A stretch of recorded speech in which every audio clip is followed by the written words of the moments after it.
Hello mister cringe, இன்னும் ஒரு வீடியோவில் சந்திக்கிறதுல ரொம்பவும் சந்தோஷமா இருக்கு. தற்சமயம் ஒரு காணொலி ஒன்று நாங்கள் காணக்கூடிய மாதிரி இருந்துச்சு வலைத்தளங்களில். என்ன சொன்னால், நண்பர் பிரபாகரன் இசைப்பிரியன் அவர்கள் பொதுவாக இந்த பட்டிமன்ற பேச்சுகள் மற்றும் இந்த தமிழ் சம்பந்தமான பதிவுகளில் அதிகமாக காணக்கூடிய மாதிரி இருந்திருக்கு. ஆனால் ஃபேஸ்புக்கில் இப்படி கருத்து தெரிவிக்கிற மாதிரி இது வரைக்கும் இருந்ததில்லை. ஆனால் இன்றைக்கு இப்போ என்னென்றாலும் மங்கிற படியங்கள் என்று வரைக்க கதை கேட்க நல்லா அறிண்ட என்று விட்டுருவோம். ஆனால் இன்றைக்கு நாங்கள் அதை கேட்டுக்கொண்டிருக்கும் போது ஒருவேளை அவன் சொல்றதில் என்ன பிழை என்ற மாதிரி இருக்கின்றது. அவர் குறிப்பிட்ட விடயம் என்னன்னு சொன்னால், தனி மனிதர் துதிபாடல் அது நிறுத்தப்பட வேண்டும். எங்கள் இனம் தேசிய இனம், அதை நாங்கள் பாதுகாக்கணும் என்றால் அதுக்குரிய வழிமுறைகளை பின்பற்றணும். கொள்கை கோட்பாடுகள் எத்தனையோ இருக்கு, அதுக்குரிய செயற்திட்டங்களை முன்னெடுக்கணும். அதை விட்டுட்டு ஹீரோயிசம் என்றது மறக்கப்பட வேண்டும். மக்களிட கடமையை செய்கிறதுக்கு ஹீரோயிசம் என்ற ஒன்று தேவையில்லை. இது பொதுவாக குறிப்பிடுற கருத்து. மற்றும் பாராளுமன்ற உறுப்பினர்கள் சம்பந்தமான ஒரு சில விஷயங்களும் குறிப்பிட்டிருந்தேன். அதுல எங்களுடைய தமிழ் அரசியல் கைதிகள் மற்றது எங்கள் இனத்துக்குரிய தமிழ் இனத்துக்குரிய உரிமைகள் என்ன, எதற்காக உண்மையில் நாங்கள் குரல் கொடுக்க வேண்டும், இப்பொழுது எங்களுடைய நிலைமை என்ன, நாங்கள் எப்படி இருக்கிறோம், எதற்காக நாங்கள் குரல் கொடுக்க வேண்டும், அதுக்காக குரல் கொடுக்கணும் என்று சொல்லி அவருடைய கருத்துக்களை தெரிவிச்சிருந்தேன். அந்த காணொலியை நீங்க இப்ப காணக்கூடிய மாதிரி இருக்கும். எங்களுக்கு மறுக்கப்பட்ட உரிமைகள் என்ன, உயிரோடு ஒப்படைக்கப்பட்ட ஆட்களுக்கான விடுதலை என்ன, சிறைச்சாலை இப்ப வெளிக்கடல இருந்து ஒவ்வொரு சிறைச்சாலைக்கு மாற்றி கொண்டு போகக்கூடிய எங்கள் அரசியல் கைதிகள் நிலப்பாடு என்ன, அது சம்பந்தத்தை நாங்கள் பேசணுமே தவிர நாங்க அவர் கதாநாயகா ஆகணும். இப்ப நான் இது யாரையும் குறிப்பா சொல்றதோ இல்லாட்டிக்கு ஒரு தனிநபரை தாக்குறதாகவோ இல்ல. எங்க அரசியல் அப்படியே ஒரு பொறியோடி போன அரசியலாக தான் இருக்குது காலங்காலம். இப்போ ஒரு தனி மனித துதிப்பாடுன்றதை நாங்க முதல்ல நிப்பாட்டோம். இந்த தனி மனித துதிப்பாடுல நாங்க நிப்பாட்டுறதுல இந்த எப்ப முயல்றோமோ அப்பதான் எங்களுடைய இனம் விடுதலை அடைவதற்கான சாத்தியங்கள் கொஞ்சமாவது தென்படும். அனைவருக்கும் வணக்கம். நான் பிரபாகரன் இசைப்பிரியன்.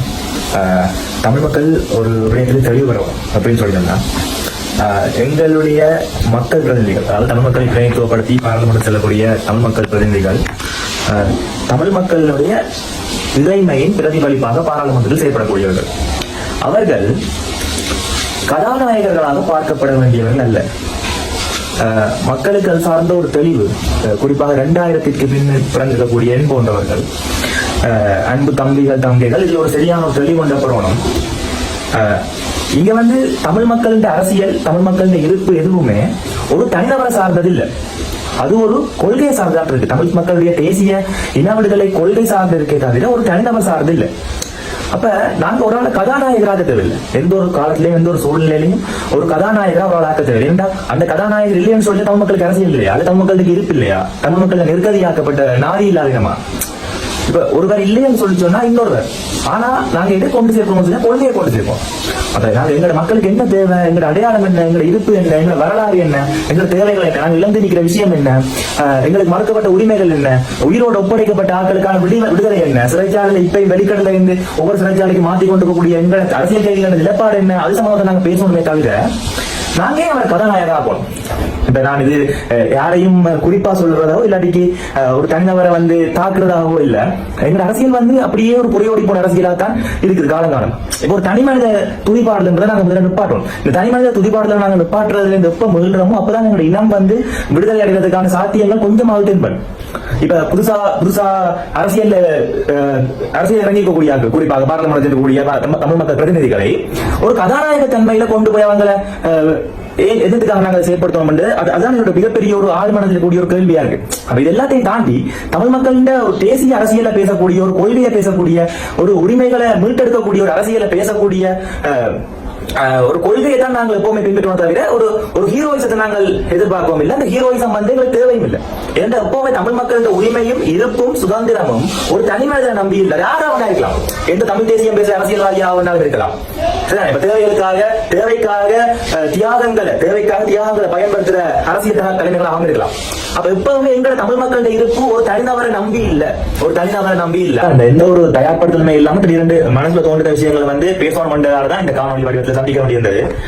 தொடர்ச்சியா பேசுவோம், தொடர்ச்சியா கழிச்சு கொண்டே இருப்போம். என்ன சொல்லிச்சுன்னா, நாங்கள் எங்களுக்கான அரசியல பேசாட்டிக்கு நாங்கள் தொடர்ச்சியாகவே என்னென்ன ஒரு அடையாளம் இல்லாத ஆக்கி போடுவோம். அதனால தொடர்ச்சியா பேசுவோம், தொடர்ந்து இருப்போம். இன்னொரு காணொலி சந்திப்போம். நன்றி, வணக்கம். ஓகே, இந்த காணொலியை பார்த்துருப்பீங்க. தற்சமே இந்த பல்கலைக்கழக மாணவர்களுடைய பதிவில் இவ்வாறான ஒரு ஆதங்கம் காணப்பட்டது. அதே மாதிரி எத்தனை பேருக்கு இவ்வாறான மனக்குமுறல்கள், இவ்வாறான ஆதங்கங்கள் இருக்கு, சொல்ல வேண்டிய விஷயத்தை தெளிவா சொல்லாம வேறொரு பாதையை நோக்கி நகர்த்தப்படுகின்ற ஒரு கட்டமைப்பு காணப்படுது என்று சொல்லி யாருக்காச்சும் ஆட்சேபனை இருந்தா, ஏதாச்சும் ஆட்சேபனை மட்டுமில்ல, இந்த காணொலி சம்பந்தமான ஏதாச்சும் கருத்துக்கள் இருந்தா மறக்காம கமெண்ட்ல சொல்லுங்க. ஓகே, இந்த வீடியோ பிடிச்சிருந்தா மறக்காம நம்ம மிஸ்டர் கிரீன் சேனலை சப்ஸ்கிரைப் பண்ணுங்க.